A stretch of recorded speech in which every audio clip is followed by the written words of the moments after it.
On the news tonight, bandits strike Kwara community, abduct 11 residents. Benue State Assembly extends suspension of ex-speaker by 6 months. And Governor Sanwo-Olu present 4.2 trillion naira 2026 budget to Lagos State Assembly. And on the foreign scene, Ukraine signals support for the framework of a peace deal with Russia. Good evening. This is News at 7 on Western Spring Television. I am Femi Ojo.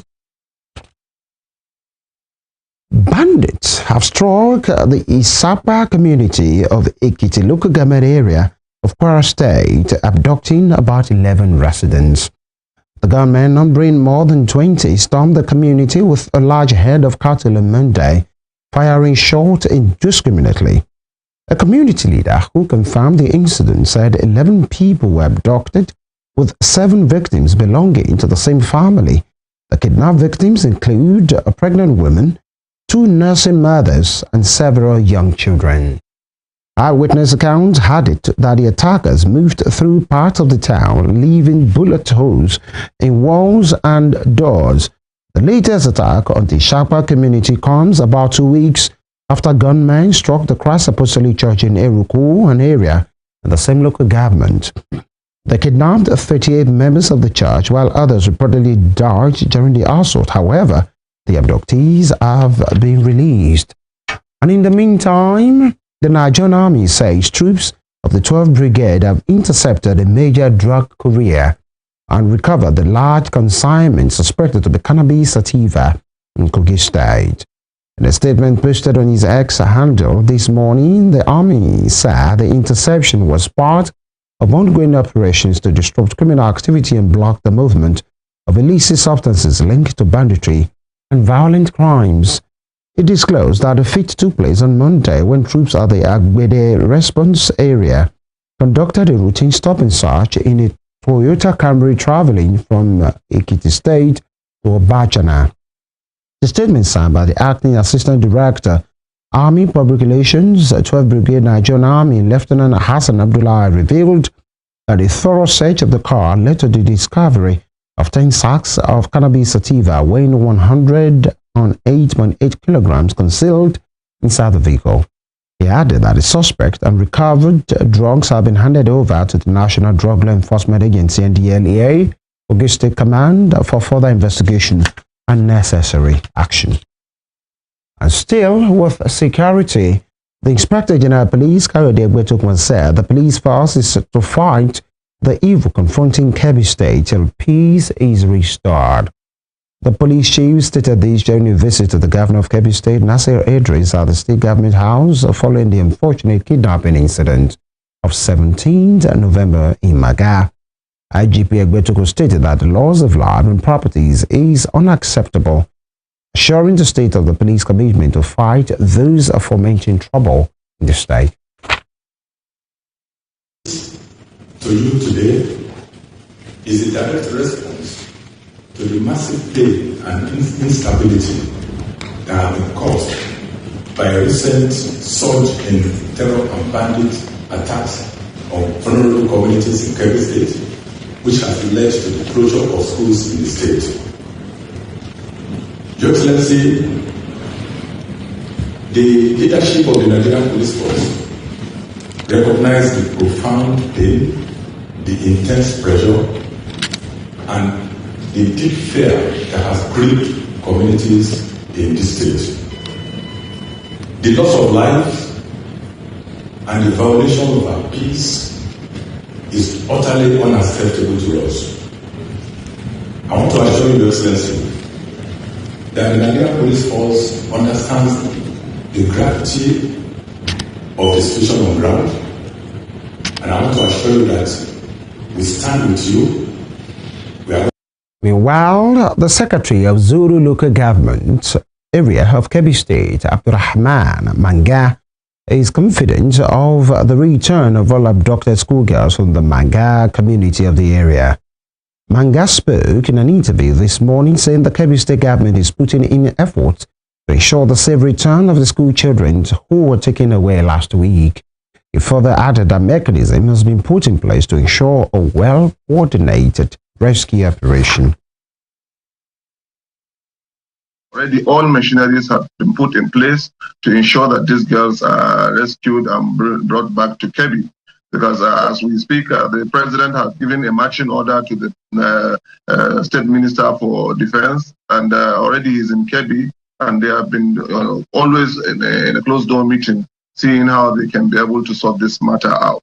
A committee has been set to ensure that they have very good link with the parents, and we'll be giving them updates as events unfold. And so far, progresses have been made. We only hope that in due course, this issue will be resolved. You know, issues like this are not issues of security, are not issues that you go ahead to say this is what are the advancements gotten and these are the progress made. We just hope that these children are safely brought back to their respective homes. But I'm sure, I want to assure you, the governor is hell on it, and with God's willing, these children will be rescued.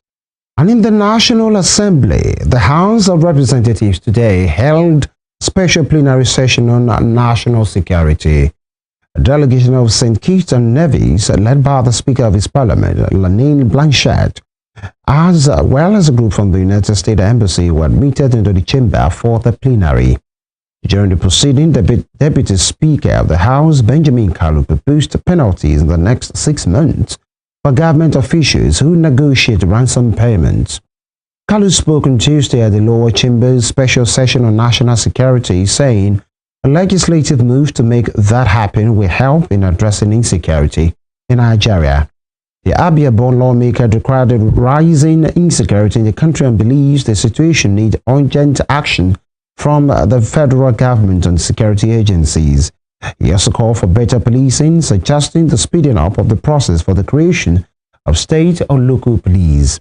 The Deputy Speaker also spoke out against the suggestion that the House should be short due to the security challenges. The session came in the wake of heightened insecurity in the country, especially in recent weeks where gunmen have abducted school children and worshippers in parts of Nigeria. Honorable Odugwa, it's important to note that we are the hope of Nigerians, the parliament. We are the fulcrum of democracy. Doesn't matter how emotional we get, doesn't matter how burdensome the problem is. We cannot argue that the parliament should be shut down because the problem is much. This is the solution hub of the nation. I want to say that we should be careful in projecting what might be misunderstood by the people outside this chamber.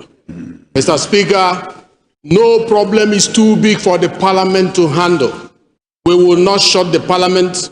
We will stay here together because we have best brains gathered from all over the country. We will find solution to our problems. We have faced stronger problems before now, Mr. Speaker. Last dispensation, offer dispensation, we faced problems. We never shut the parliament. It will not be this time that the parliament will be shut. We are capable, we are able, we will find solution to our problem under your leadership. We will not close the door.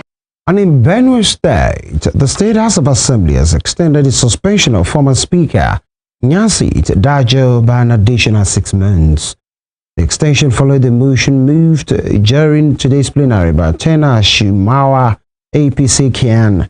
It will be recalled that Dajo was initially suspended on August 26 for 3 months after he was accused of initiating an impeachment move against Governor Nyasit earlier. According to the mover of the motion, the former speaker has neither shown remorse nor apologized to the House since the initial disciplinary action. Shimawa also expressed concern that during the suspension period, Dajo allegedly teamed up with the former majority leader Sata Tisia AP Simbagwa and the former minority leader Michael Odu PDP Adoka Ugboju in a new plot to impeach the current speaker, Mr. Alfred Ebega. Shimawa described the development as unbecoming of a former speaker who should set an example of leadership and sportsmanship. In his remarks, the Speaker stressed the need to uphold the dignity of legislature, adding that nobody is bigger than an institution, and he said the extension took effect from today.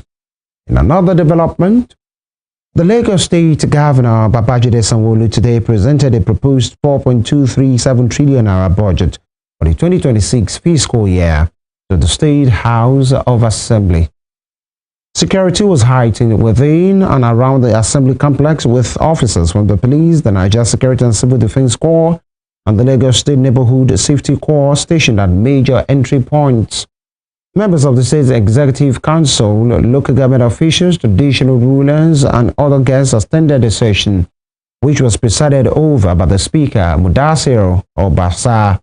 During the address before the 40-member House, the Governor emphasized that the 2026 proposal tagged budget of shared prosperity was designed to promote shared prosperity and build a Lagos that benefits all residents. Governor Sanwo-Olu said his government's mission remains clear: to eradicate poverty and build a Lagos that works for all.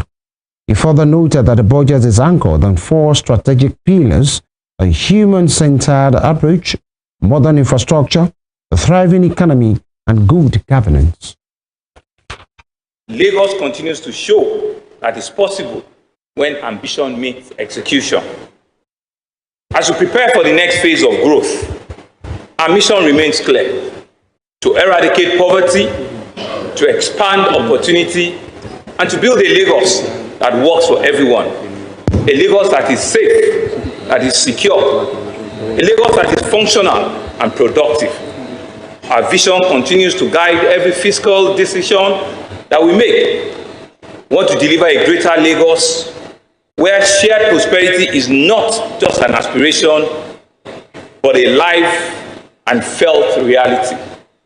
That's why this year 2026 budget of shared prosperity is anchored on 4 strategic pillars I will believe aligns very well under our Teams Plus agenda and the Parastatal Monitoring Framework. And so the strategic pillars of 2026 budget. The year 2026 budget is anchored on the following 4 pillars: a human-centered approach, modern infrastructure, will build a thriving economy, and will continue to create an effective governance. Mr. Speaker, members of this House, our foremost priority remains the well-being of every Lagosian. To this end, 2026, we will expand access to quality education, we will strengthen healthcare delivery, we will widen social protection, and will accelerate affordable housing for all. We will provide urban renewal, we will push on waste management, we will ensure flood resilience is approached very well. We will ensure that women, youth, the older persons living with disability are all fully supported.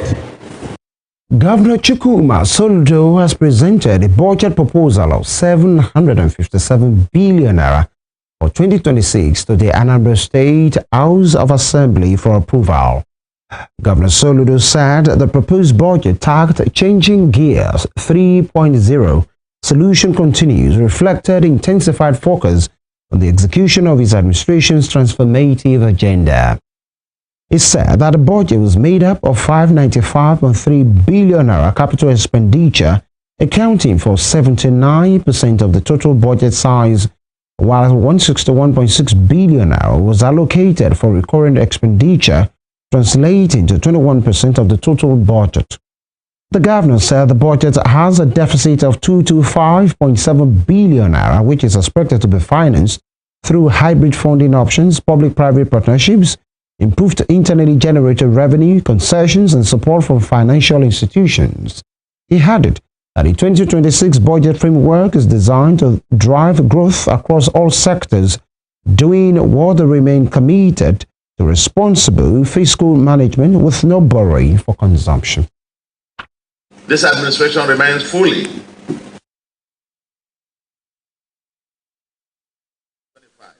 we will only borrow under 2 strict conditions.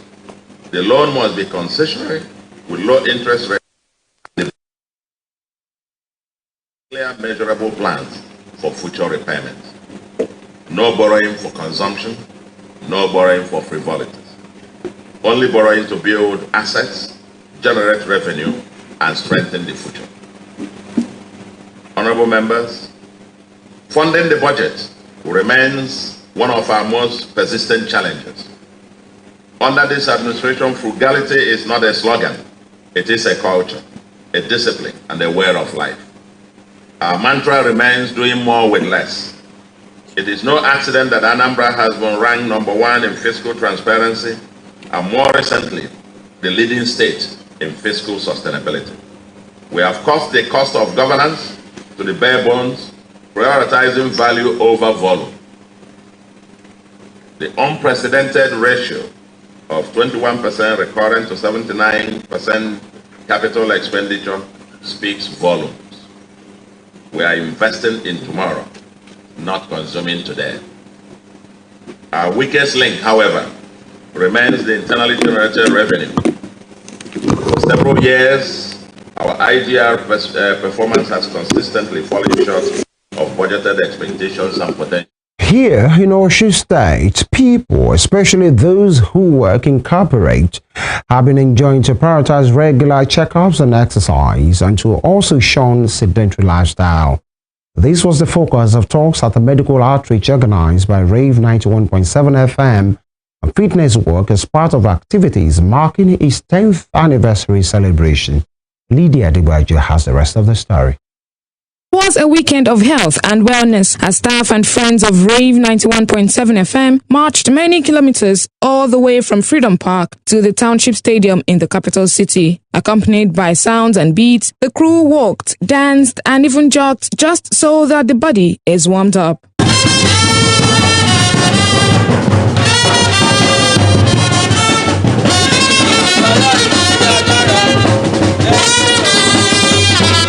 Dignitaries like the Commissioner for Information and Public Enlightenment, Oluwamokolakpo Alimi, fans and well-wishers also joined in the walk, which was part of activities marking Rave FM's 10th anniversary.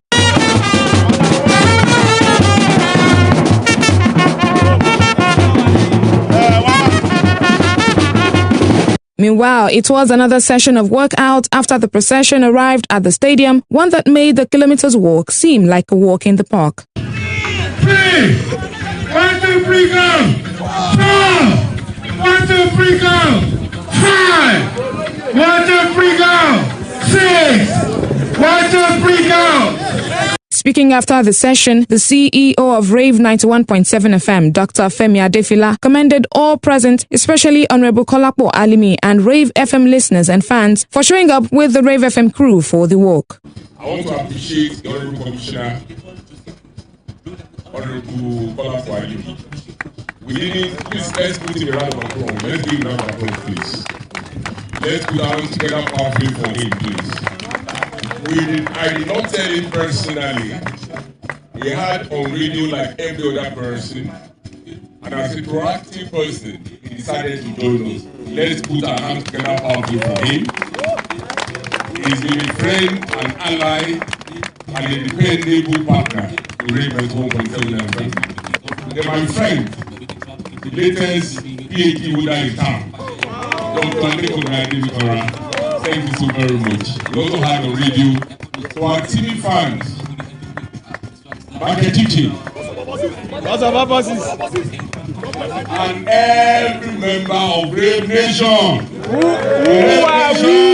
Meanwhile, earlier at the weekend, Rave 91.7 FM hosted a medical team from Uniosun Teaching Hospital Osogbo for a medical outreach. Also marking the station's anniversary celebration, the team, led by Dr. Adewale Adediran, ran medical checks ranging from vitals to eye checks for staff. Speaking in an interview, the team lead, Dr. Adediran, stressed the importance of regular checkup, noting that the rate of non-essential hypertension has now increased owing to lifestyle choices. He defined non-essential hypertension as one that is avoidable.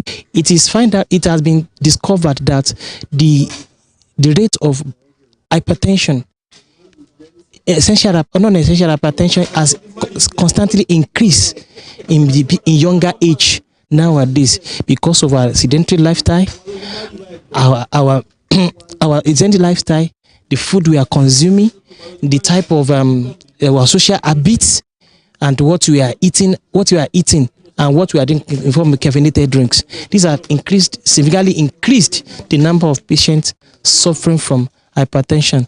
And hypertension is not the only problem, but with the complications of hypertension, such as stroke and chronic kidney disease. If everybody being a black race, you are at risk of developing hypertension. Now, coupled with the family history, it have two major risk factors for development of hypertension. We have to take our lifestyle very important. What we are eating, junks, the fast food we are eating, the carbonized drinks, and all these herbal concoctions, herbal mixtures. Earlier, while giving a health talk, Dr. Adewale Adediran urged staff to be mindful of what they consume, emphasizing on the importance of eating natural foods. The nature of our job demands for us to be outside many times, but nothing stops us to carry our food. And that's why we prepare from home. Other thing that is important is hydrations. Yes, this will bring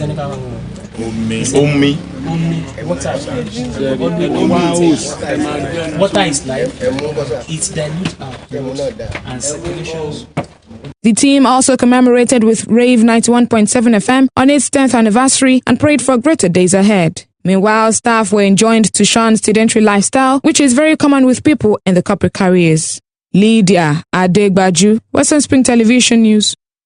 Still to come, NTS urges federal government to prioritize health funding, modernize hospitals. We will bring you more on these when we return. Please stay with us.